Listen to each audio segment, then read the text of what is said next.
Hello and welcome to Saturday Morning Cartoons, the weekly podcast that revisits, reviews, and ridicules some of the world's weirdest animated series. Coming to you from one end of a conjoined twin, I'll be your host, Dave Sean. And joining me as always, because we're attached to the large intestine, my co-host, Sean Dave. How's it going, Sean Dave? I hate you. You don't hate me. David. Doing well. I hate you, but how you doing, buddy? Nah, you don't hate me. We're attached. Some people say we're attached at the hip. We're a little more intimate than that for this week's episode. Oh, really? Yeah. You don't like where this is going?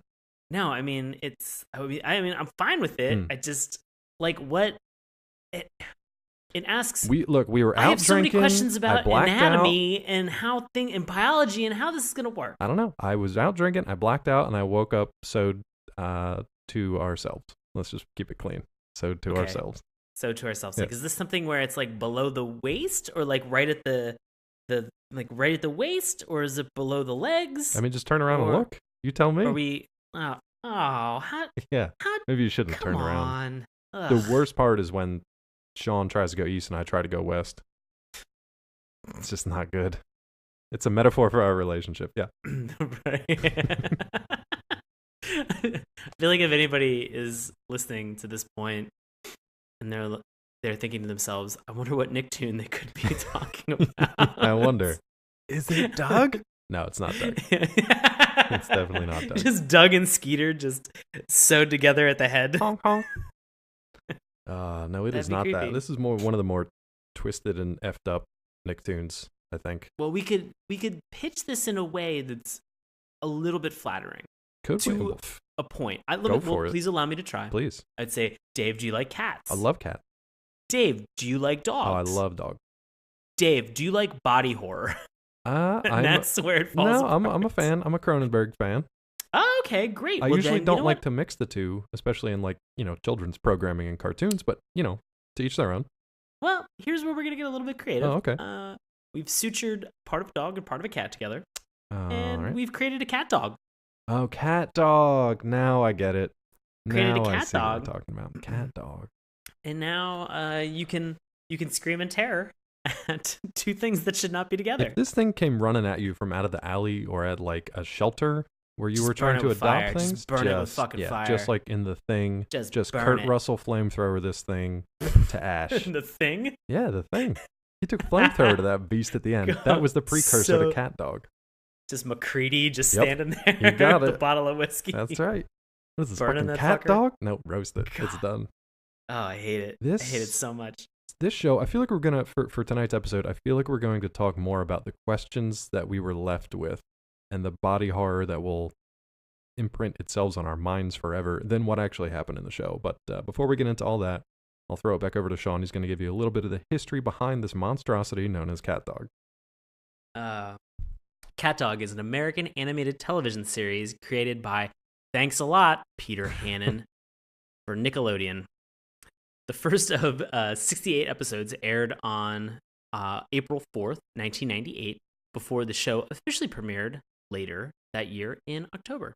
The series ran on Nickelodeon until May 18th, 2001, with all episodes for the fourth season, which were expected to be made into a made-for-TV film called CatDog: The Great Parent Mystery, which was unaired until June 15th, 2005. So if you were sitting around for 5 years waiting for that one, you're a fucking idiot.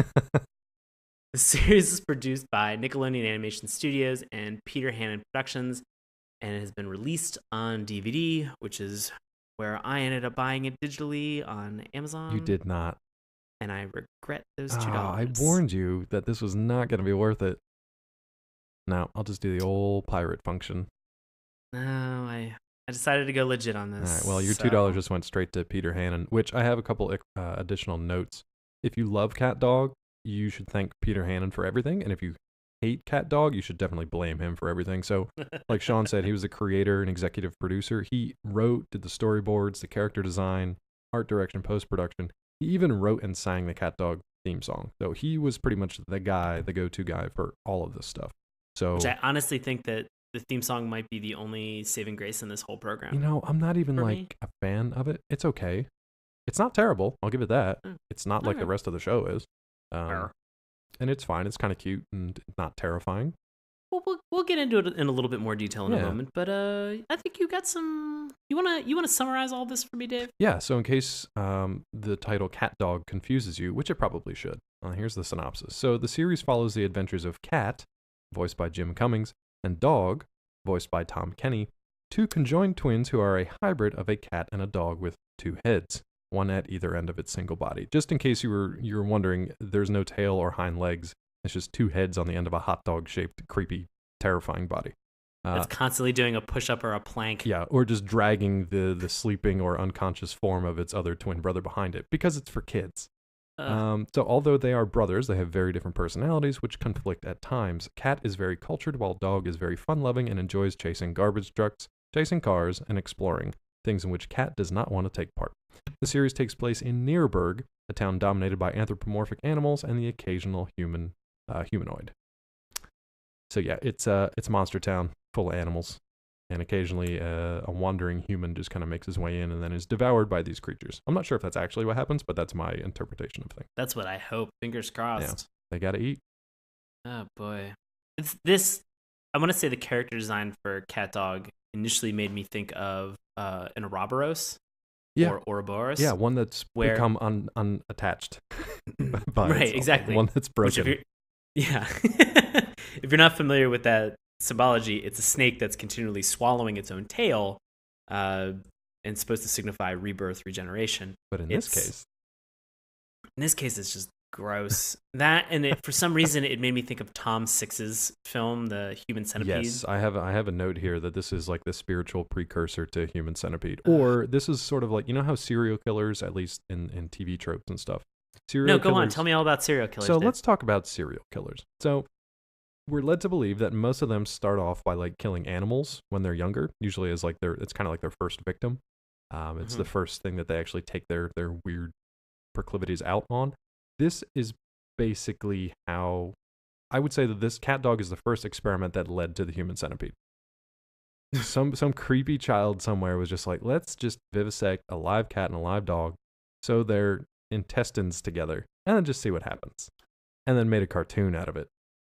Peter Hannon should probably be on a watch list somewhere, because this is not good. It's not good. I mean, I want to say, I'll play devil's advocate with you for this and say, if you are a fan of animals and if you are a child growing up, the idea of having a cat and a dog is something that is fantastic. Sure. Who doesn't want both a cat and a dog? With no mess to clean up. Right. Except the occasional hairball or vomit. Yeah. Sure. So you would think that this would be the perfect storm of domesticated animals. In actuality, it's just, it's very, I mean, it's disturbing for one thing. It's challenging. It's so it's so kind of horrific to look at, and you would think that a kid looking at this would be potentially very confused, and I just see a lot of mishaps maybe that families had to go through regarding duct tape both of their pets that were home, and a child trying to make their own cat dog. A lot of pets were lost to the scourge of the cat dog in the late 90s. Fox Animation, they have their ADHD series. Right. Their I think it's animation domination in high definition. Exactly. Yeah. And they do these biologically correct cartoons, which go back and kind of recap some of the, I want to say, more well-known and loved series that we've grown up with. Okay. They've done Ninja Turtles. They've done Spider-Man. They did a CatDog episode. Oh, no. It's very short.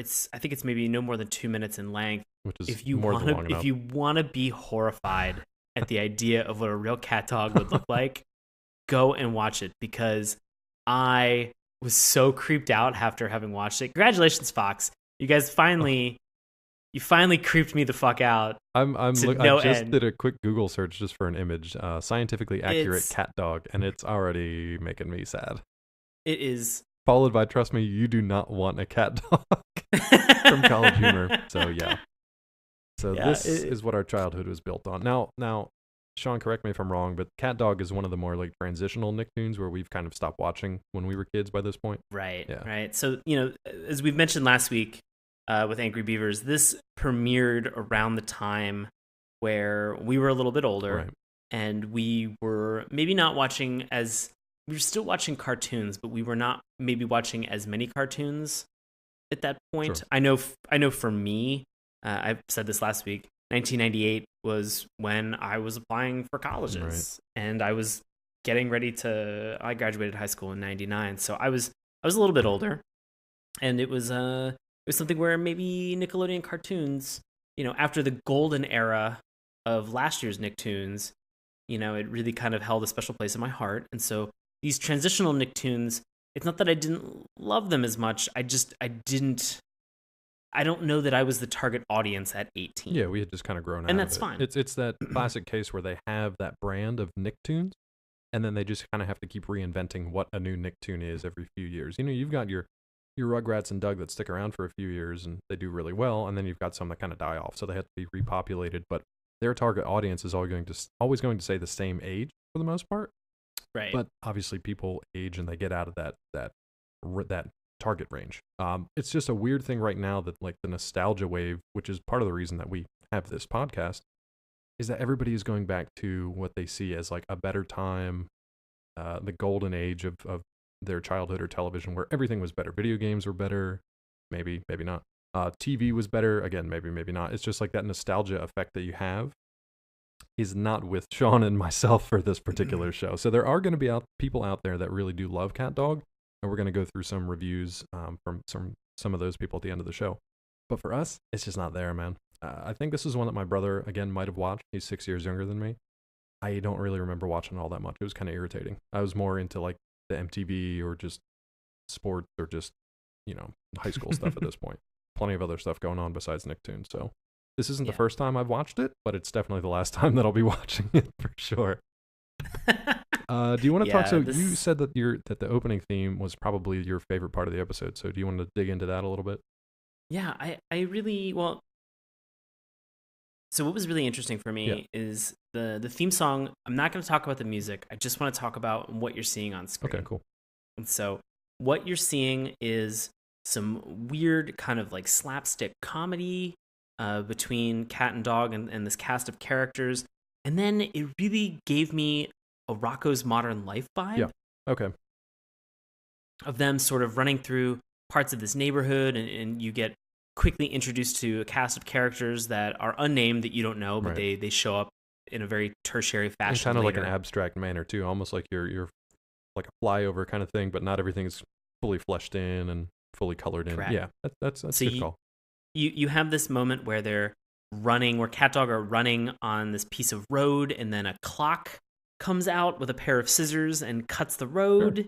And they kind of fly, and that for some reason had a dead-on Rocko's kind of feel to it. And as I've mentioned for the last couple of weeks, this theme song had horns in it, so I'm gonna begin to transition over to some of the music. I gave a little shimmy shake when I heard some of this. No, they had some sax in there too. It. I think they had a bass or a bari sax in there. It was pretty cool. And so some of it was cool, but what really sold this theme song for me is the simplicity of the chorus, which is just cat dog, alone in the world was a little cat dog. And I have not been able to stop singing that for the past 48 hours. The worst part is that this show did not live up to you wanting to sing this song. So now it's probably just like torturous. Yeah.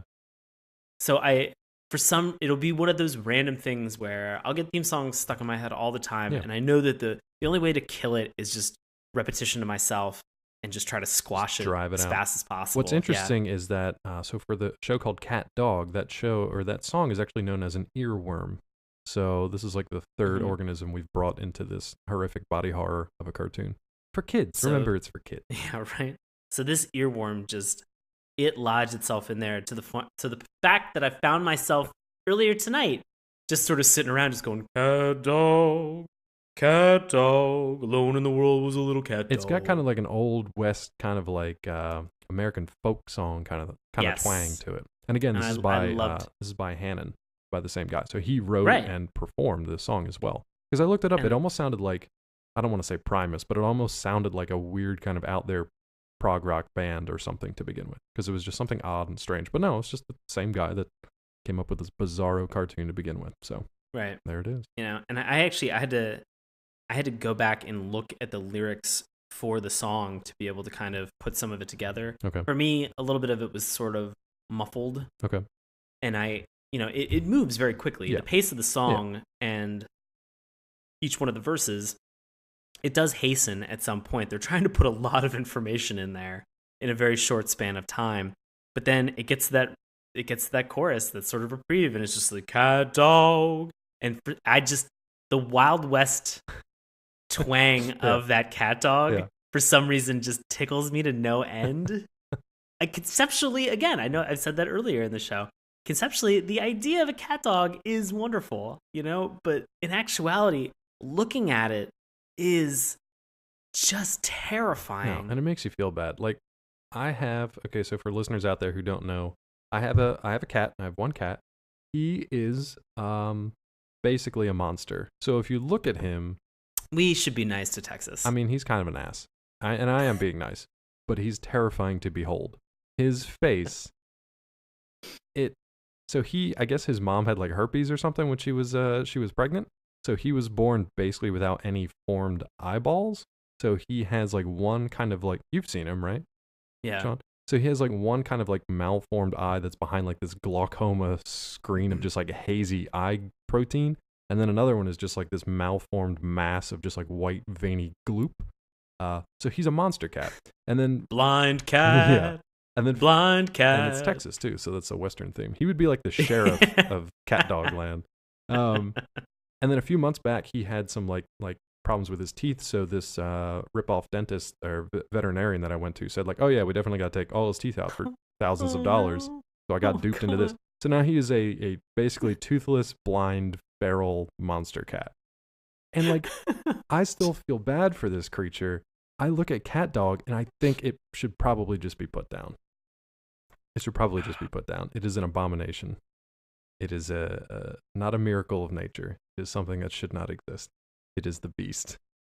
So let's get into it. You're making this thing out to be like a harbinger of doom. I love it. I mean, so as a kid when I saw this, I was just kind of like, this is stupid. I don't really want to watch it. It's not funny.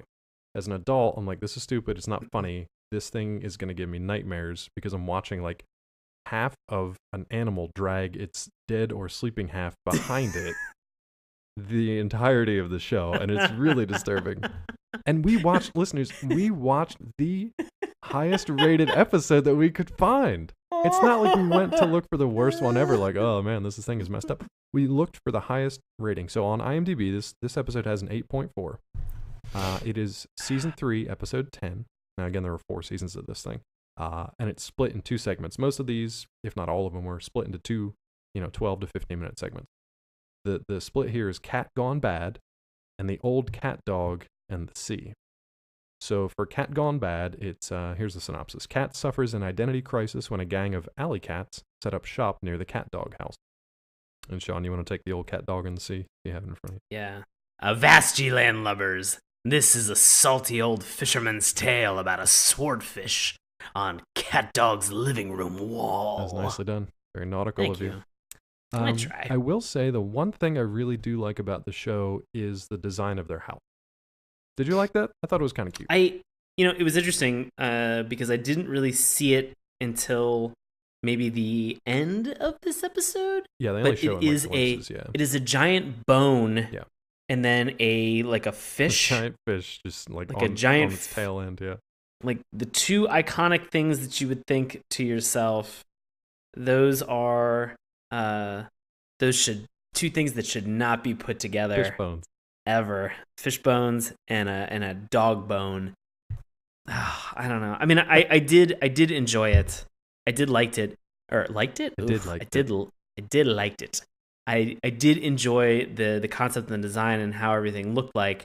The one thing is that at some point in this Alley Cat episode, there is an angry neighbor who gets very mouthy and I think throws like a shoe or a boot. Something, and he's like unseen, right? Right, he's and like he is screen. unseen. Yeah. But at some point when they pan back and show the actual house, they're like on a cliff and it's just them. Yeah. So I don't know where the neighbor came from. No idea. These are unanswered questions. Yeah, this is a lot of I have about holes the here in CatDog. Yeah, for whatever reason. Yeah, all of a sudden they're like next to this like urban alley where a bunch of alley cats hang out. But before we get right into this episode, I just want to mention that for both of these segments, they have really odd like title cards to show the title of the segment. So did you catch the first one for Cat Gone Bad? No, I only saw the second one. What was that? Because I've watched this episode now twice. Yeah, don't do that anymore. So the first one was just listen to this podcast in the future and save yourself from watching it ever again. The first title card was like a very realistic like torso of a tattooed man, like a tattooed like muscle man. And then is that what that was? Yeah, and then his head was Cat's head. What the fuck? Yeah, but like kind of like weirdly modeled to look almost real, but not. It's really disturbing. It's really disturbing. So there's Catman at that point. Apparently CatDog just like killed a tattooed bodybuilder and then just take turns putting their head where his head should be and taking pictures for the Christmas card, I guess. I don't know. Well, do we want to talk about the bump the lead-in bump for the second part of the episode, or do we want to get into this first episode? Let's get into the first segment and then we'll save that title bump for the second one, because that was also strange. That was the one that I caught, and I had to hit the back it up 10 seconds button. Wait, what was that? The fuck did I just watch? I was so... They're not animated. These things aren't like they're weird either stills or they're almost like live action shots that somebody just like took in their spare time when they had just like random creepy stuff laying around. But anyway, so Cat Gone Bad. So if you had never watched an episode of CatDog before, the opening of this segment actually gives you a pretty good idea of the personalities of cat and dog. Because when it opens, well, we open on Cat, right? So what's he up to? Well, Cat is in the process of cleaning their house. Right. And Dog is in the process of just kind of like hanging around. He's chewing gum, and he is sculpting pre-chewed gum into his Meats of the World sculpted in chewing gum collection. He sure was. Oh, and it's literally about 5 seconds before you get a cat pun, because Cat says perfection at some point. Yep. He's basically cleaned the house to perfection. So at that point, I kind of wanted to just shut it off, but I kept going. Well, the best part about this is that you really get the sense and the feel, as you mentioned, of the dynamic in the relationship, which is identical to The Odd Couple. Or Angry Beavers, which we watched last week. Yeah. Right. Yeah. So they've set up that the only thing is, like, the Angry Beavers had this weird thing where A, they weren't really angry, like we talked about last week, and B, they had this very different personalities, but then they would, what did we call it? Some kind of gap or some kind of like, the idiot gap or something like that, where they would just fall into this weird idiot hole. The idiot hole. They would fall into this weird space where they both just turned into like idiots for a second. And that's how they kind of like came together, and they kind of like reconciled their differences like that. Now imagine that you are the odd couple, but you're fused together human centipede style, and you literally cannot get away from each other because you are physically tied to each other. That is the premise for the show, and it just gets weirder from there. So, I mean, it sets up those personalities right away. Yeah. I want to mention an additional part of this is that you said that they weren't really angry. Yes. They both fell into this idiot pit together. And debatably, not many people knew that they were beavers either, which, as I stated last week, very, very disconcerting that people don't understand what a beaver looks like. I also want to throw a quick shout out to Teresa Beckhusen, who tweeted at me to say that she was also concerned that people don't know what beavers look like. Yeah. As you should be. I also, quick shout out to Bobby Anthem out there, because he listens to each and every episode, and he always provides us with his thoughts on what probably the best kind of like takeaway quote was for the show. Usually there's Sean's. I occasionally get one snuck in there, so we'll see what it happens to be for this show. But he also picked up on Sean's like, does anyone know what a fucking beaver looks like? Because no, the answer is no. And that kind of carries over to this show. Like, a cat dog doesn't exist, hopefully, but they fingers crossed, only vaguely look like a cat or a dog. You can tell, but it's not great. Yeah, it's not great. So we have the dynamic of the two of them going through this odd couple scenario. Right. One is very clean and one is very dirty, and they are you're suddenly hit with this cacophony of moaning that's coming from outside, where you hear, I don't know, it sounded like a bunch of cats in heat, basically, to begin with. It changed very quickly once we actually got like among them. Yeah, it was a weird turn. So this terrible siren's call that lures them out there slowly turns into what is revealed to be alley cats. Yeah. And then Cat, I'm sure everybody has. Yeah.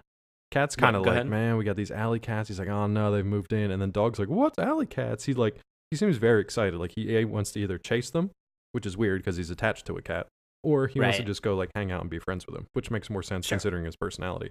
But Cat has to explain to him like what alley cats are. So Cat, he has these explanations like they're loafers, they're ne'er-do-wells, they're hooligans. He just goes on this like ramble about like how bad these characters actually are. And you really see that the design of these characters is very bohemian. Right. It's even a little hipster. Yeah, they're like beatniks, basically. Which is funny. Yeah. It's funny because it like they almost kind of look like hipsters before hipsters were hipsters. Yeah, this was the source material for hipsters, the hipster movement of today. Please tell me please give me one more fucking reason to hate this other than issuing in hipsters to society. This fucking show. Ugh. It's basically so like they're all in like the little berets and like sweaters, like turtleneck sweaters, and carrying around bongos and having like late night beat sessions, and but also as cats. So they're sitting up on the fences, which is like what all the old, the classic cartoons used to do. There'd be like a late night alley cat like up on the fence. You don't really see that anymore. I feel like we've gotten away from that trope. I don't know why. We just don't have alleys anymore. Yeah, we just don't have alleys, and all the cats are being sold to dogs, so we don't have that anymore. So you see that kind of scene, and it kind of plays out. CatDog has these alley cats that move in next to their house, where you see later on the house doesn't actually have an alley next to it, but whatever, that's for camera space or whatever you want to call it. Right. So late at night, Cat actually gets woken up, and you can kind of see him like throughout the episode. He wants to be upset at the arrival of these alley cats, but he's kind of like lured in by their music, and he's kind of like snapping his fingers along to the beat, and he has to like shake his hand to like stop. So he's resisting. Right. It's interesting to note that his solution to be able to deal with these alley cats is to, and this is a children's show, yes. And so this could be a potential lesson, is when you have problems, ignore them, and they'll go away. and then they'll go away, yeah. Which, of course, we know to not be accurate in any way, shape, or form. Yeah. So I mean, it works for Dog. He's just sleeping soundly through this entire thing. He's fine. He's out. Right. Well, Cat is on the other hand, he's snapping. He begins to like sleep snap his fingers, and he just goes, "That chop, give me that sweet chop." And I was like, "What the?" I literally thought they were gonna like have a flashback to when he was like in his younger days, where he was like a hooligan, like he was like a street tough, and he was out like with the Jets and the Sharks, but the cats and the dogs, and he was like fighting or something but no, it wasn't anything like that. He was just kind of lured in by their freewheeling lifestyle, and they weren't uptight at all. He found that he was super uptight, so this is like a way for him to like loosen up. But even before we get to that, he storms outside in his nightcap and his nightgown, dragging his brother who's asleep behind him, which I found disturbing. And he goes out to complain. But eventually they invite him to join them, and his desire to complain is kind of like overwhelmed by their music, and he becomes smitten, especially when this like one female cat kind of like walks up to him. Yeah, what you got? Man, you gotta leave that Squaresville life behind and dig the vibe. Yeah. Which is just a the bunch of those from guys. The show. They're the worst. But he turns on like a dime, man. He flips super fast. Yeah. To the point that he has like the outfit ready. He's got like a little like a beatnik goatee ready that he puts on. Oh, that was not a goatee. He had just a soul patch. Soul patch. He had a terrible beatnik, like a blonde soul patch. Yeah, I guess it had to be blonde because he's like an orangey kind of color, so it had to kind of like show up. But it just looked like he just took like a tuft of hair from like Dog and just like stuffed it on his chest or something. It was very strange. And so he's got that. He's got the beret, the hipster like the beatnik glasses. Yep. And just immediately falls into, they have like this little chant that they're doing outside, which is what lured him out in the first place. Right, and it's a whole like performance routine that they've already practiced, so they've already got it all set up for him. Yeah. I mean, I wrote down the lyrics to the chant. I tried to forget it. No, it was dig it meow, wow, meow meow baby. And then there was another line that was in it too, but I wrote down the first one and then I regretted writing it down, so I threw a pen across the room. Yeah, this I was is like, nope. When Sean loses it one day, this is what he's going to be typing into his typewriter over and over and over and over and over again. Yeah. Meow, wow, dig it now, baby. All work and no play makes Sean a dull boy.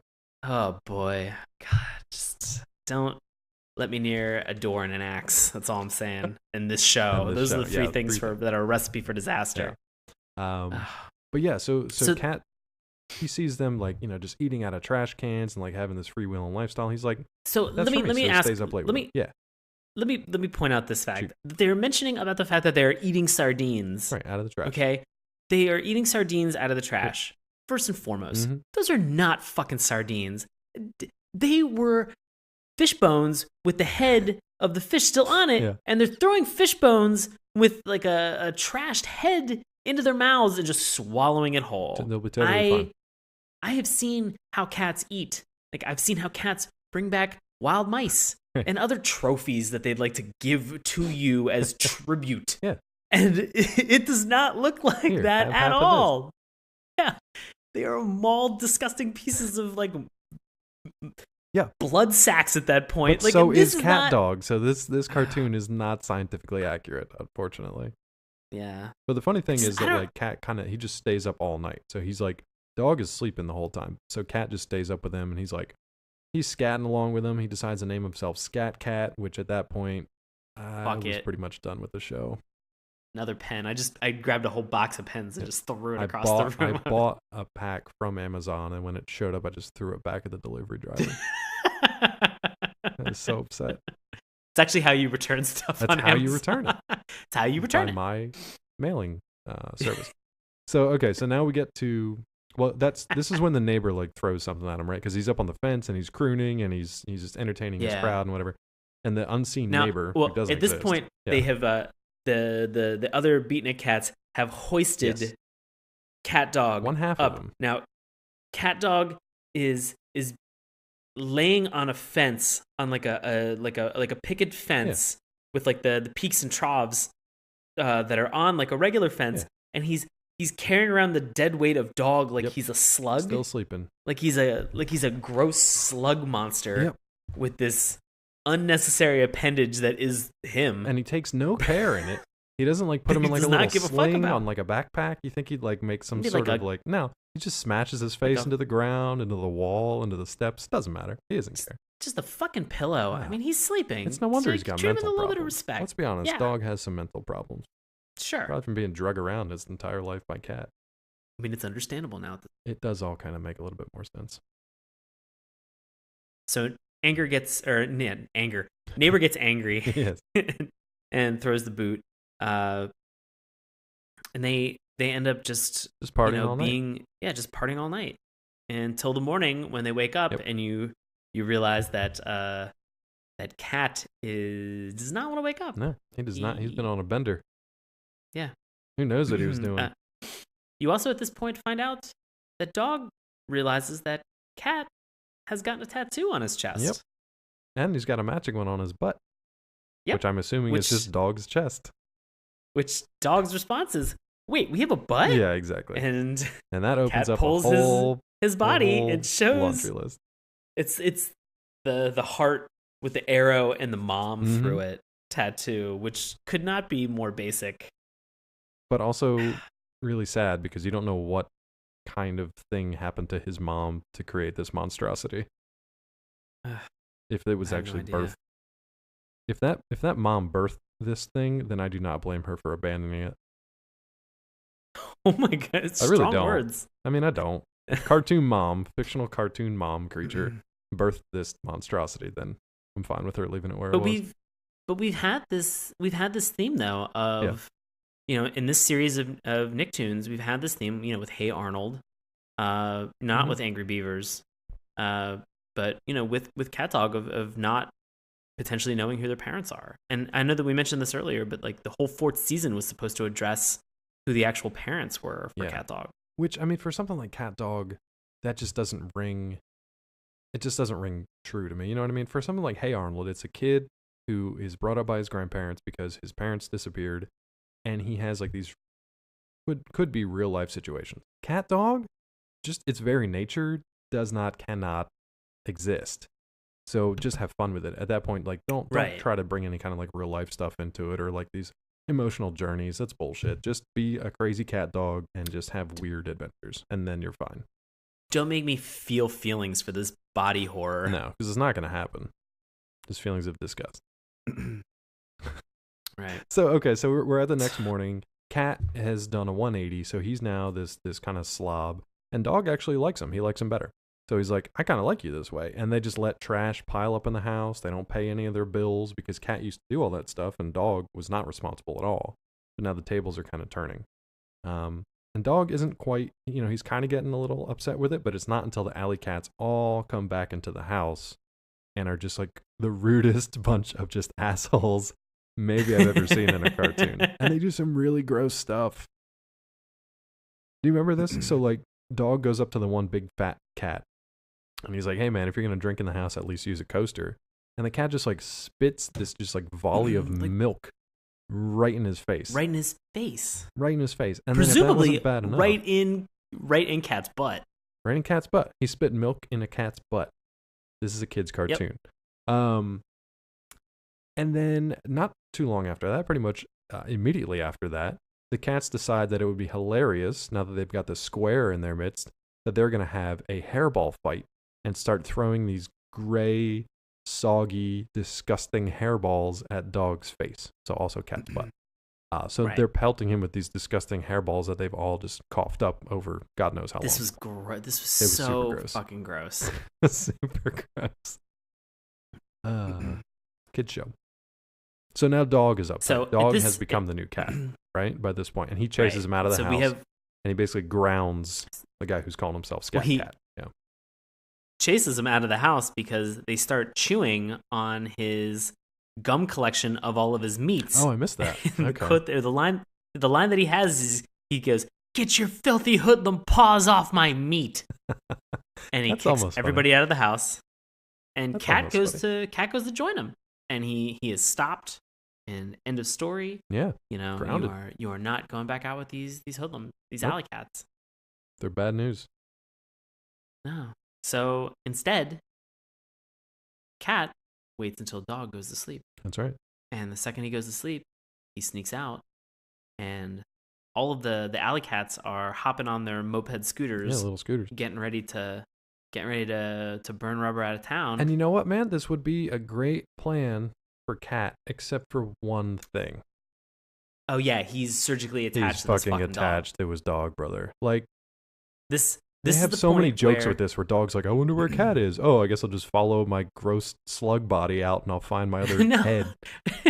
Fuck. Well, no, this is because I wrote this down because this was so disturbing and so weird to me that these people are so oblivious. I mean, they obviously know that they're attached. Yeah, they can see that they're attached. All right, so Cat sneaks out, all right, and out of their balcony, closes the balcony door. These are a well-off cat dog creature, by the way. Right. Got a multi-story single home. Yeah. Right. No neighbors. How fucking nice is that? No, it's on top of a hilltop. Yeah. Very scenic. It is. So Cat goes out the door onto the veranda and closes the door. The French door. And the French doors, and locks Dog inside. He jumps down off of the balcony and comes down and is getting on a bike and is ready to hop town with everybody else. At this point, Dog wakes up and is just like, "Where's Cat? You know what? I'm a little bit cold, or I'm a little bit warm. I should open this door to get some air, and then I'm going to assemble a search party and look for Cat." Right. And he is at this point stretched so taut that the moment he opens the door, he rubber bands, slingshots out of there. Yep. He smacks into Cat. Cat goes, and this is what was disconcerting. Cat says, "Who squealed?" as if to ask, who ratted me out? Yeah. And Dog goes, "I have my sources." Your source is that you're fucking stuck together. This is your body, you dum-dum. This is like halfway through the third season, so they have used this joke God knows how many times. Oh. And it wasn't funny the first time watching it. I can't imagine how many times he had to sit through it. But it's not funny. I can't think of anything funny from this entire show. What was interesting is that in order for like either Cat to join the gang or Dog to get Cat back, they have to like do this triple D, which is a double death drive. So they both have to, now stick with me here, They both have to drive scooters along the top of the electrical cables on the power lines in a race. Because that makes sense. Was there anything, because this was a whole wacky race It was a sequence of wacky racer. events Yeah. that occurs at this point, was there anything that stood out to you as being so fucking insane? Yeah. Definitely the moment. So they're going along these power lines. They both crash into like this high voltage tower, somehow turn into electricity, and somehow They shoot get troned. and Like, they They're get like Ant-Man troned. shrunk down to the quantum realm. And then they launch out of a telephone that some poor guy picks up, and they just fly out of the headset of the telephone. Electrocuting him. Electrocute him. They fried him to a Presumably crisp. killing him. Oh, he's dead. He had one final thing to say, but I don't remember what it was.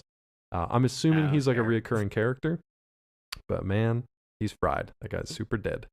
So that was strange. That was like the one thing that was like absurd in a whole schema of absurd things.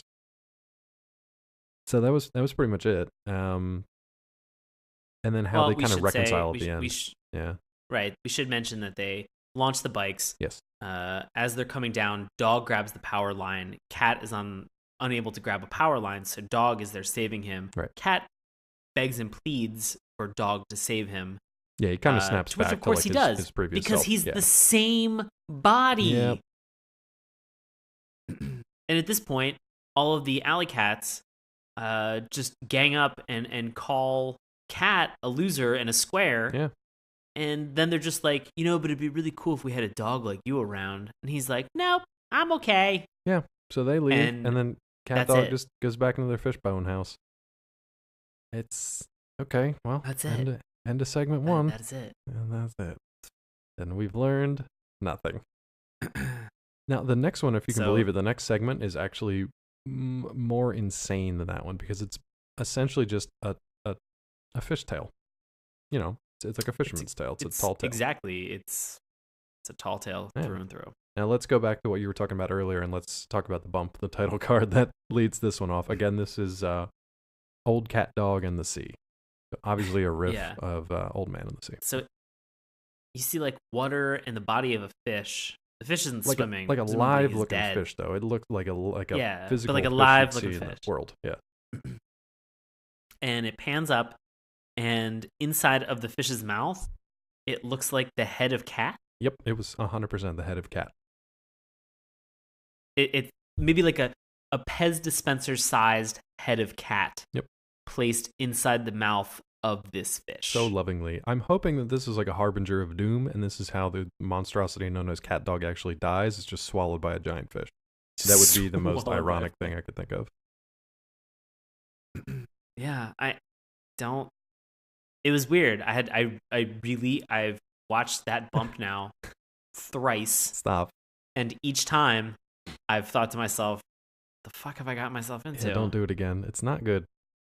Yeah. It's not good for you. Well, I mean, if you're interested, I bought it on Amazon, so you're welcome to watch it anytime you want to, Dave. Gift it to somebody. Anytime you think to yourself, I want to feel better about myself, the choices that I've made, and I also would like to have nightmares. Yeah. Just let me know. Laugh. I got a great body horror for you. I don't want to laugh, but I would like to see 2 of my favorite types of animals sewn together at the asshole.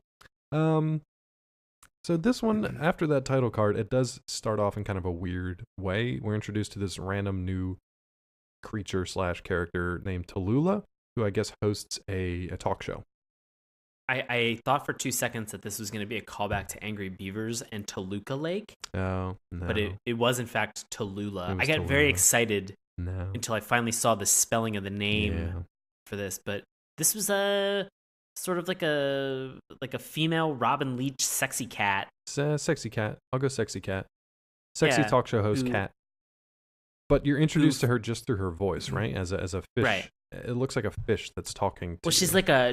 she's like a mermaid flirting with a fish, saying that she's interested in. Yeah, and that fish is all about it until he gets literally hooked by a fish hook because the camera kind of pans up to the surface of the water, and it's revealed that Tallulah is actually just hawking her talking Tallulah, God help me, that she's selling to fishermen. So this is her. She's decided to invest her name and likeness in the fishing market, I guess, and is making a fishing lure. But at the same time, just to put out, because any celebrity, like Kanye West, Right. when he did that whole bait and tackle shop Yeah, that he I created in remember that. Chicago. That was the name of We his second have album, wasn't it? Bait and Tackle. it was bait and Yep. tackle. Johnny Depp did that whole line of fishing rods that are marketed and available at Kmart. Yeah, for all of his different characters throughout the years in movies. Right. Yeah. It's especially great if you buy the one of the Lone Ranger. And so there are a lot of other that movie sucked. It was really bad. But But it's okay because he's 1/16th Cherokee. Makes it okay. He played a dummy wax that doesn't figure. understand. He played a wax figure of himself in that movie. And I'm not even saying that as like a dig on his character, like on his performance. That was an actual like wax figure that he played in that movie. What a sidebar. So anyway, so we've got this celebrity that is kind of hawking her wares and making this fishing lure for whatever reason, and then she reveals there's a contest, and the main prize is a week-long cruise with her, and that's obviously what every cat in his right mind wants, to hang out with this hot cat lady on a boat for a week. So obviously our cat wants nothing more than to win, and for a second I thought that he did, because he literally opens the door up and she's standing there with a bunch of cameras like right in his face. So I thought he had won, and I thought that the show was going to go somewhere very different from where it decided to go. I was hoping that the show was just going to end. Done. Thanks for watching. Like, got the thing that he wanted. Yeah, great. Finished. But now Now we have Tallulah, and we have a whole bunch of reporters. Right. So all storm into this fishbone dogbone house, right, and begin feverishly taking photographs of them. But then, oddly enough, when the camera pans back during certain portions of the story, those reporters have diminished in number. They have. I think they're either using the bathroom or making some snacks, or just like pilfering the beer fridge like I would do. Yeah. Yeah. I hope so. Yeah. And so you quickly find out that the name of the game of this is, again, as David mentioned, it's Tall Tale. Yeah. Who's got the greatest fishing story? This is a fish tale, and it quickly becomes a game of one-upsmanship between cat and dog. And what was interesting was, in the beginning, so Cat wants to tell he wants to tell the story for a couple of reasons, and he wants to make it bigger than life. So he apparently entered this contest to say that he's got like a swordfish kind of thing over his mantle piece, and he has, quote unquote, a great fish tale to go along with it. And then Dog, every time Cat tries to like tell this story, because he wants to tell the story in an embellished fashion to not only win the prize and spend the week with Tallulah, he also wants to impress Tallulah and make himself look to be like a great fisherman, right? So he starts to kind of spin this tale about how he caught this fish, and Dog's like kind of behind him, because they're fucking attached, behind him laughing that like, oh no, we got that thing at it, and Cat keeps like cutting him off and just telling him like, no, shut up, I'm trying to tell. So he has to take Dog aside and just be like, look, listen, I know this isn't the real story. Go ahead.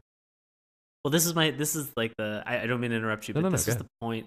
This is the part that made little to no sense to me, is that they do a duck blind to one another, where Cat explains to him the whole point of this is to embellish the story.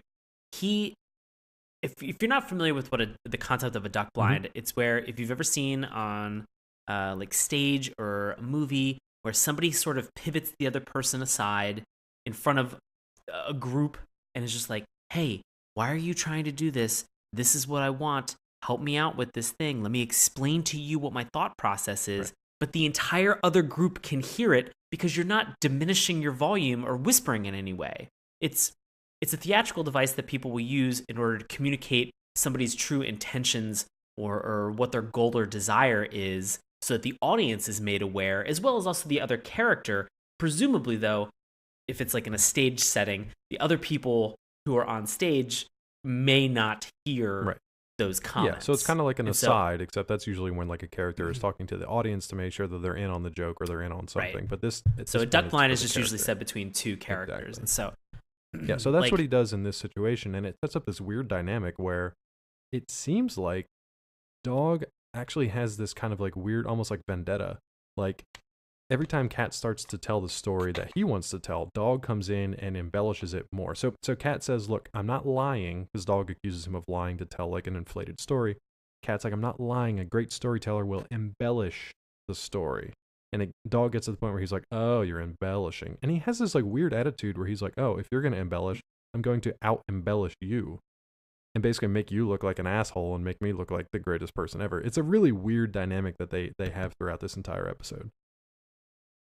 And so I don't know that I don't know that we want to get into every single beat of this, because we don't have to. It's just one-upsmanship. That's really all it is.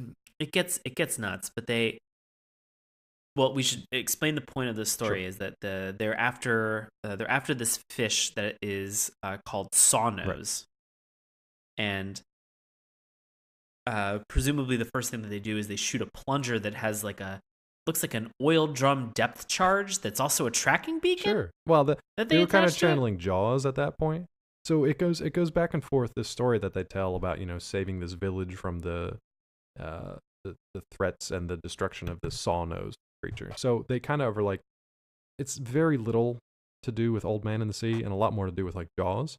So in Jaws, obviously the shark was plaguing the beach and the summer vacations. So they hired these fishermen to go out and harpoon him, bring him in, whatever. So that's kind of what Cat's story is supposed to be. But Dog's story just like one-ups him every time. And it's, the only funny thing was like their boat, which is named Boat Ship 1 in the beginning. And it's like Boat Ship 5, which is like the size of the Titanic by the time they get to it. The ship keeps getting bigger and bigger and bigger. The fish never really gets bigger. He's just kind of like this weird shark with a saw for a nose and a hat and a construction belt. I don't really know. That's got a Jersey, New York accent. Yeah, and he's got like a wife beater on. It was really strange. Very strange. I couldn't tell if it was like Jersey, New York, or if it was something that was more like Midwestern, like northern Midwestern kind of. Yeah, the accent was way Minnesota. off. The accent was way off, but he looked like a construction worker that had to like just come home for the day and was being harassed by these fishermen. But that aside, very odd. He's like, "Hey, come on here, pal. You couldn't hit me you couldn't hit the side of a tugboat." And you're like, "What? What? Why are you in Fargo but dressed like a New York construction worker?" I'm so this confused. Whole thing was just a complete mess. It really is just like an absurd story that keeps getting more and more inflated. So like at some point they're not just fishing for this thing. There's like they're attacked by the pin-headed fanny pirates, which are these pirates with tiny heads and fat butts. Really strange. Dog claims that he was under the spell of a sea witch. A bunch of really strange stuff happens. Oh yeah. The chicken spell of the evil sea witch. Yes. There's a mutated muscly muscles. They are mutated manly muscly muscles. Yeah, mutated manly muscles. There's a meteor that hits that causes a tsunami. Right. A Mars meteor. There's giant sea chimps that actually capture Fishnose and then say if he wants Fishnose, Dog has to fight all of them. And then this is the point where Dog pulls out. Just real quick, it was Sawnose, but I think Fishnose would have made more sense if it was just like Sawnose. If it was a fish with another fish for a nose, that would have made more sense for this show. Oh crap, that would have been a weird. We're gonna rewrite this live action version. It's gonna be Fishnose. It could have just been at that point if we're doing CatDog and Fishnose that's on a fish, wouldn't it just be like fish? Yeah, it was just fish. Mm-hmm. So we get we have this moment where these giant sea chimps have told Dog that the only way that they can get Sawnose is by fighting each and every single one of them and besting them in combat without Cat's help. Without Cat's help, which presumably he doesn't need to begin with. He straight up says it. Yeah. Yeah. At this point, he pulls out something that resembles a taser. It was a wrench. It was like a crescent wrench that turned into a lightsaber. Right. Like what? And then he jumps into the fray of battle with this Jedi, stun gun laser sword. Just fucking ridiculous. And then the saddest part is like Dog is like running away with the story and Tallulah's eating it up, and Cat keeps trying to like interject. He's like, "No, but I was the captain and he was my first mate. And then I did these things too." And then aliens showed up, and Dog's like, "And I defeated the aliens, and I took Sawnose back to the village, and they thought I was a hero, and they made a statue of me." And they show like Dog's head is just like slowly getting bigger and bigger and bigger and filling the screen, and Cat gets reduced to like this tiny little like miniature head that just kind of like walks away. And at this point, like Cat goes over and he grabs the swordfish off the wall, and he brings it over and he's like, "Look, this is all made up. We bought this fish at a flea market. I lied about the whole thing." So Tallulah's $3. Cost $3. $3 at a flea market, and he left the price tag on for some reason. So then Tallulah's upset, And she's like, well, liars are never going to win. And they kind of like cut to black. And then they come back and Dog is sitting with like a big sun hat and like one of those sunning mirrors and whatever.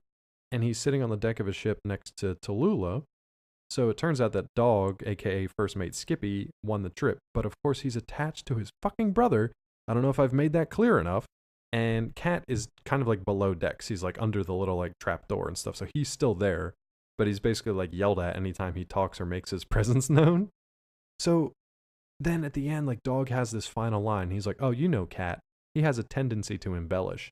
And it was just kind of like this super jerk moment where he's like, oh, you wanted to lie to begin with? So I lied better than you. And now I'm going to call you out for lying. It was such a... And then end. Like end of episode. This is the end. And that's it. I don't know, man. This was painful. This was hard. This is a rough watch, but we do it so you guys don't have to. Well, and funny enough, there are other people out there that have a difference of opinion. There are. Do you want to take the first one here? Yeah. Let's get into this. They're both pretty good. They're both pretty good tonight. Yeah. Maybe not as good as last week, but they're pretty good. This is from The Martyr. It is titled, this came out in 2005 is when he wrote this. It says, wonderfully underrated. Why in the world does CatDog get such disrespect? Come on. Yeah. Come on, I Martyr. think the last hour explains that, but... People said that it's the reason that Nick went crashing down. No, it's not. The reason behind that is because of Rugrats adding 5 million characters. In my mind, CatDog was Nick's last great struggle. Some of the humor was so great and so unique, unlike current shows playing on Nick. Most of the characters were unique to Nick, whereas they usually play over the same personalities. CatDog was smart, but not too smart for children. It makes sense, but could be silly. Had its own unique town and gave you curious questions. I'm trying. I'm having a hard time. Oh God, you're killing me, Martyr. Struggle is real. Like the episode where Eddie tried to take over the city. You should have seen the faces. You were all scared, especially Cliff. Hey, I'm Cliff, and I'm big and I'm tough. Lube was one of the characters who was a complete moron that made it funny. And the episode where he fell in love with the rich girl was completely sweet. What a way to end your rating there. The Martyr was completely sweet. Martyr, I want to give you a little hint. When your defense is the 5 million characters that Rugrats supposedly added to its show, and then you add 4 or 5 characters at the end of your review for a CatDog that nobody's familiar with. Eddie and Lube. And Cliff. Get out of here. Get out of here with your Cliff. Oh, boy. The struggle is real. All right, so we've got another one here tonight. This is from Sega Beat, from No Need to Know. So they're living off the grid. Good name, Sega Beat. Sega Beat. Nice. Good job. Living off the grid. They just came on the grid to post this review back in 2005, and then they went back to parts unknown. Here's the title of the review. Might need a little bit of refining in the future, but here's the title. I know many people hated this show. I didn't. It's one of my favorite Nick shows, actually. Nailed it. That's the title. Nailed it. So here we go.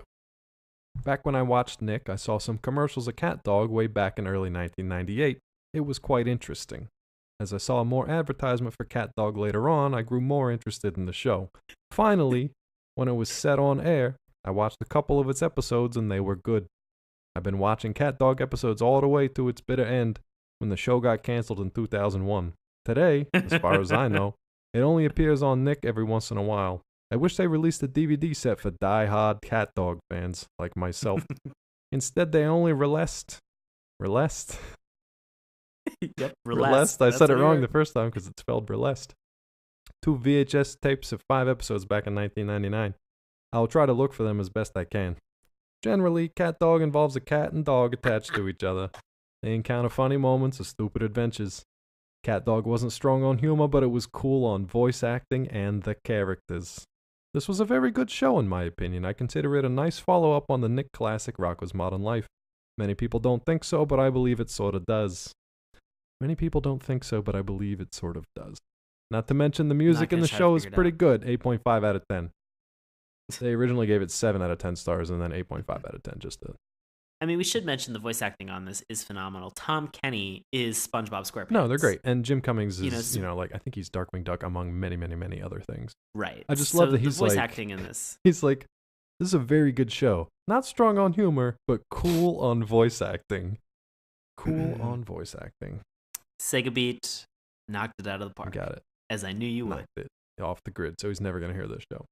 What about you, buddy? Would you recommend this show to our listeners out there? I would not recommend this show. It's sweet and simple. I'm with you. I mean, I'll throw in the caveat saying, as we've thrown in for all of these, is that if you are a Nicktoons purist and you have to go and you have to watch all the Nicktoons, of course, check it out.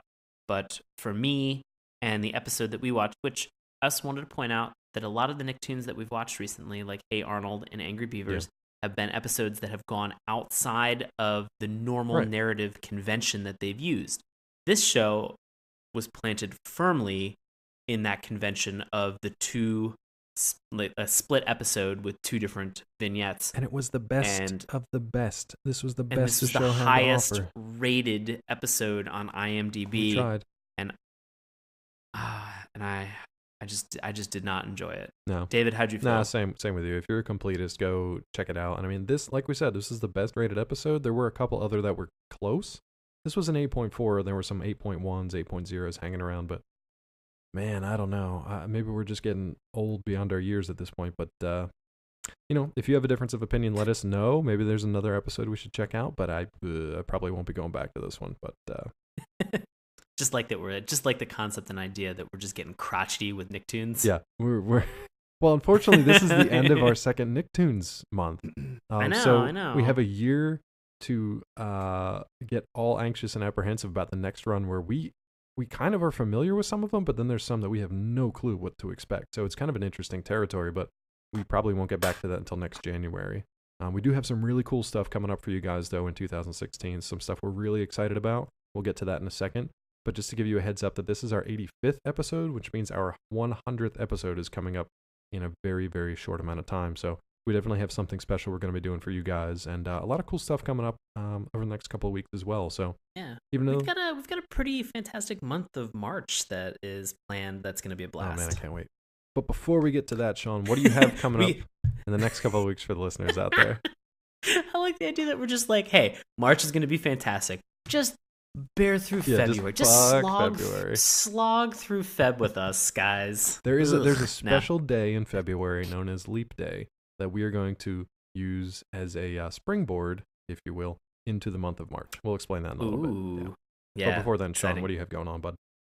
Hey, when this episode comes out, you can find me. I am going to be doing some shows of February the 2nd. I'm going to be performing some improv in the DC area.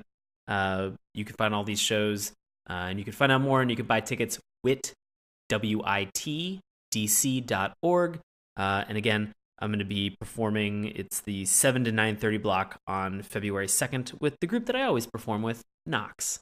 So you can come and you can find us. And then, hey, if you happen to be in the San Diego area and you're like, hey, I'd love to hang out with Sean over Valentine's Day weekend instead of spending it with my significant other, I would love that as well, because that sounds fantastic. So you should come and hang out. I'll be performing at the San Diego Improv Festival. It's going to be Saturday, February 13th. And you're an adult, so you can just Google San Diego Improv Festival and buy tickets through them. It'll be the late Saturday block. I believe it starts at 10. So it should be a blast. Dave, what do you got going on? Well, buddy? Before that, man, what do you have on social media? Where can the folks reach out to you and find you there? Oh, my God. Yeah. You can find me on the Turs and the Grams at Sean Paul Ellis. I can't wait until those two social medias platforms unite and they just become Grampter. Grampter is great. I love that. Like CatDog, they just unite at a weird orifice and they come together. No, I don't. I don't like it. Don't like that don't part? like it. No. It's part bird, part camera. So it's a drone, essentially. Science. Oh, man. No, as for me, you can find me over at collider.com. All the shows that I cover, like Flash, Arrow, and The Walking Dead, are pretty much back from their mid-season breaks, so I will be covering them, doing recaps of each and every episode over there. So come on over and check it out, and let me know what you think of the recap. Let me know what you think of the show. or let me know that you heard us here on Saturday Morning Cartoons. You can also find me on my site where I've been posting some short fiction at davecrumbore.com. It's fairly new. There's a few stories up there now. Actually, you may or may not be digging out from this crazy blizzard that is supposed to hit most of the mid-Atlantic and the Northeast. So I am posting a weather-themed episode in the next couple of days, so you guys can check that out. It's called Snow Runner. Check that out as well. So, yeah, you can also find me on Twitter at DrClawMD. If you're interested in finding out more about Saturday Morning Cartoons, you can do so at our website, SaturdayMorningCartoons.com. Remember, that's morning with a U. You can also find us on Twitter at MorningTunes. Check out Sean's handiwork on our Tumblr page, SaturdayMorningCartoons.tumblr.com. We have a Facebook page. We have a YouTube account. You can listen to us each and every week on the audio podcast through iTunes and Stitcher. And feel free to drop us a line at SaturdayMorningCartoons@gmail.com. That's going to do it for January, New Year's Nicktoons, and this episode of Saturday Morning Cartoons, but we've got a lot of cool stuff coming up for you guys. February is going to be kind of a mixed bag, but we've got some really cool superhero stuff, some DC superhero cartoons, because, you know, Batman vs. Superman is coming out. We've got Suicide Squad coming later this year. Deadpool 2. I was sticking DC. I mean, it's a Marvel. It's Marvel. Yeah, it's all good. And we're going to do All some good. DC stuff. Yeah, superhero. We just got fun superhero stuff. Man, I wish there was a Deadpool cartoon. There's like one episode of, I think, one of the Amazing Spider-Man or one of the Spider-Man cartoon where Deadpool shows up. Yeah, I know exactly which one it is. So we might get into that a little bit. So that should be fun. And then as a teaser, so February is going to be 29 days long. That 29th day, an episode that comes out is going to launch into what we are calling. You ready for this? John, are you excited? Let's do it. Pocket. Holding hands. Holding digital hands. Holding digital hands in the digital world. Pocket Monster Madness month of March. We're going to be doing a tournament style, sort of like March Madness goes on with college basketball. We're going to be doing tournament style cartoon watching, which is going to be a little crazy for us. It's something we haven't done before, but we've been talking about it for a while. We're going to be watching a shitload, technical term, of Pocket Monster cartoons. So obviously things like Pokemon, Digimon, and then a few more surprises in there that we're really looking forward to. And we're going to kind of like rank them with each of us as individual judges, and we're going to watch them and see who the winner is by the end of the month. But we're going to lead off on all of that at the end of February on Leap Day, February 29th. Right. And we're definitely going to need everybody who's listening to weigh in with your opinions on our Facebook page. Yeah. We'll get a list. We'll get the tournament bracket posted for you guys, and you can weigh in and see what you think is going to win. We're taking like a fairly technical approach to this. We went through and we found a bunch of ratings for the different series, and we ranked them. You know, we've already got our seeds in. We've got first seed versus 8th seed coming up, and we're really having a good time with this one. So, February, I'm really looking forward to March. But now we'll have a lot of good stuff for you in February too. All good. Anything else from you, buddy? No, I think we're good. All right, this wraps it up for this round of New Year's Nicktoons. We will dive back into that territory next year. But until then, thanks for listening. This has been Saturday Morning Cartoons. See you next time.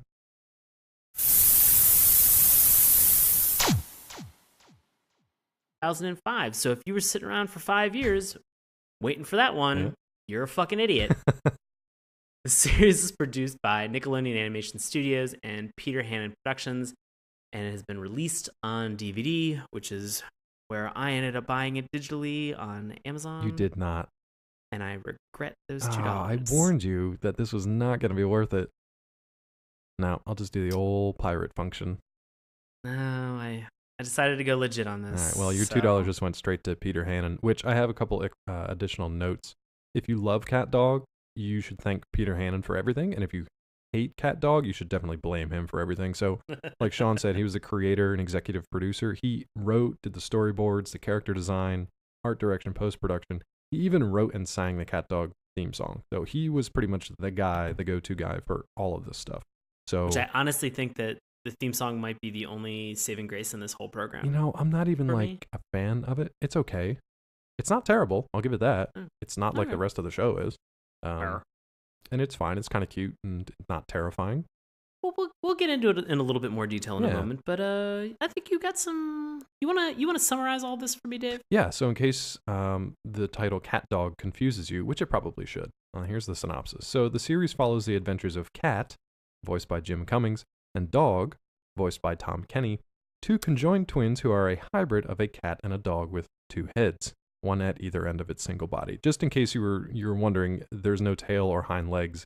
It's just two heads on the end of a hot dog-shaped, creepy, terrifying body. That's constantly doing a push-up or a plank. Yeah, or just dragging the sleeping or unconscious form of its other twin brother behind it because it's for kids. So although they are brothers, they have very different personalities, which conflict at times. Cat is very cultured, while Dog is very fun-loving and enjoys chasing garbage trucks, chasing cars, and exploring, things in which Cat does not want to take part. The series takes place in Nuremberg. Well, please allow me to try. Please. I'd say, Dave, do you like cats? I love Cat. Dave, do you like dogs? Oh, I love Dog. Dave, do you like body horror?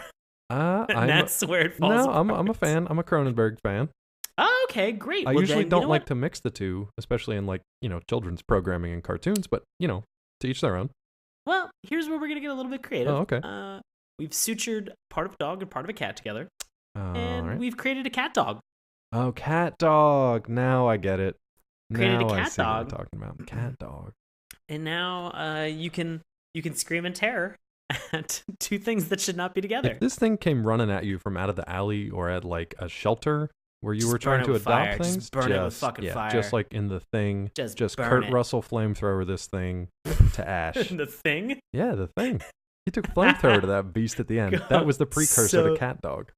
Just McCready standing there you got with it. a bottle of whiskey. That's right.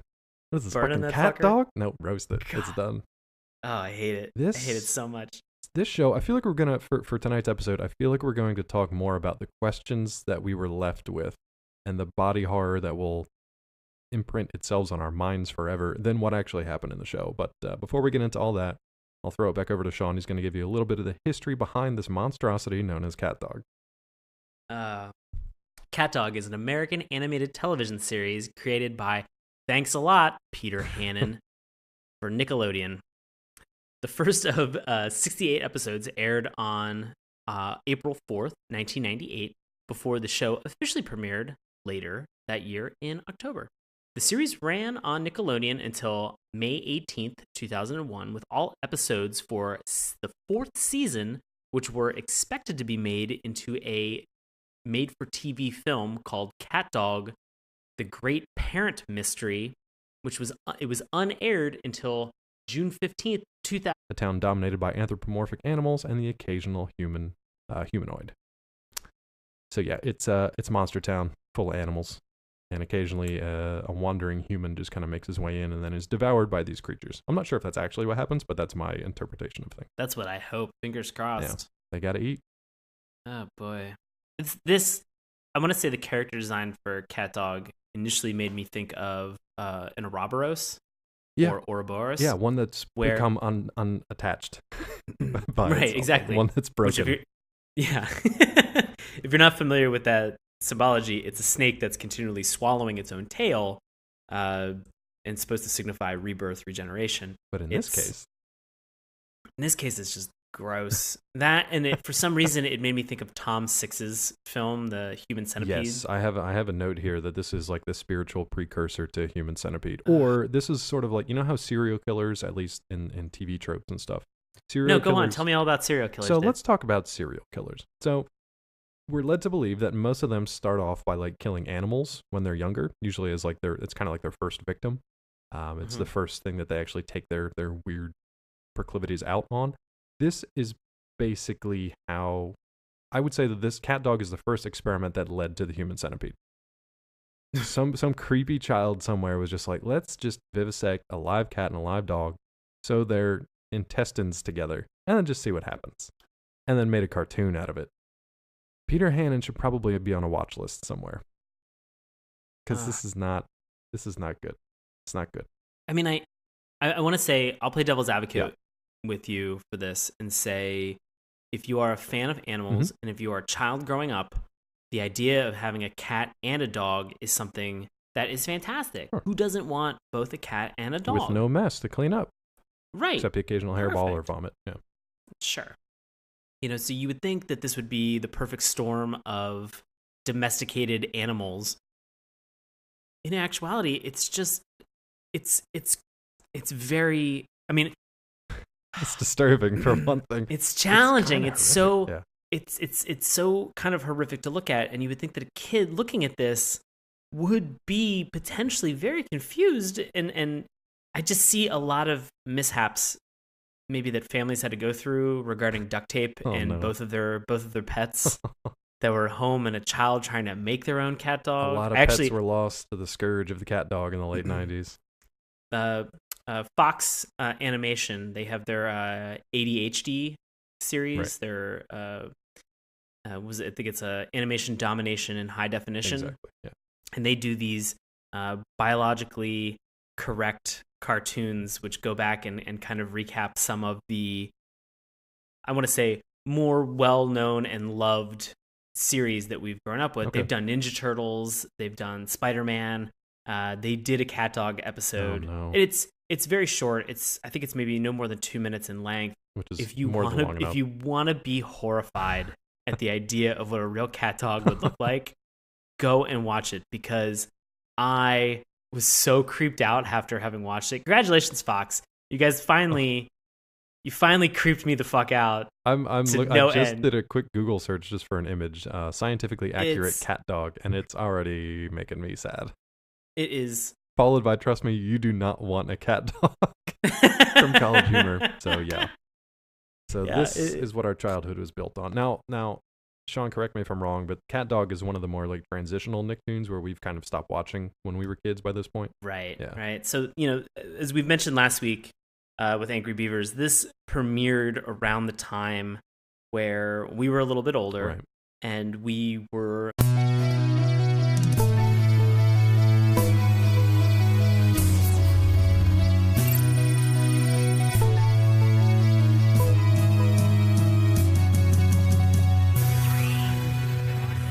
Hello and welcome to Saturday Morning Cartoons, the weekly podcast that revisits, reviews, and ridicules some of the world's weirdest animated series. Coming to you from one end of a conjoined twin, I'll be your host, Dave Sean. And joining me as always, because we're attached to the large intestine, my co-host, Sean Dave. How's it going, Sean Dave? I hate you. You don't hate me? David.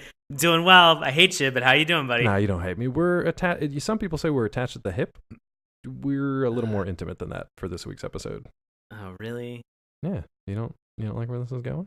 No, I mean I'm fine with it. I just like what it asks. We were out drinking. I have so many questions about anatomy and and biology and how this is gonna work. I don't know. I was out drinking. I blacked out, and I woke up sewed to ourselves. Let's just keep it clean. Sewed to ourselves. Sewed to ourselves. Yeah. Like, is this something where it's like below the waist, or like right at the right at the waist, or is it below the legs? I mean, just turn around and look. You tell me. Are we? Yeah. Maybe you shouldn't have turned around. The worst part is when Sean tries to go east and I try to go west. It's just not good. It's a metaphor for our relationship. Yeah. Right. I feel like if anybody is listening to this point and they're thinking to themselves, I wonder what Nicktoon they could be talking about. I wonder. Is it Doug? No, it's not Doug. It's definitely not Doug. Just Doug and Skeeter just sewed together at the head. Honk, honk. No, it is not creepy. that. This is one of the more twisted and effed up Nicktoons, I think. Well, we could pitch this in a way that's a little bit flattering. Could we? To a point.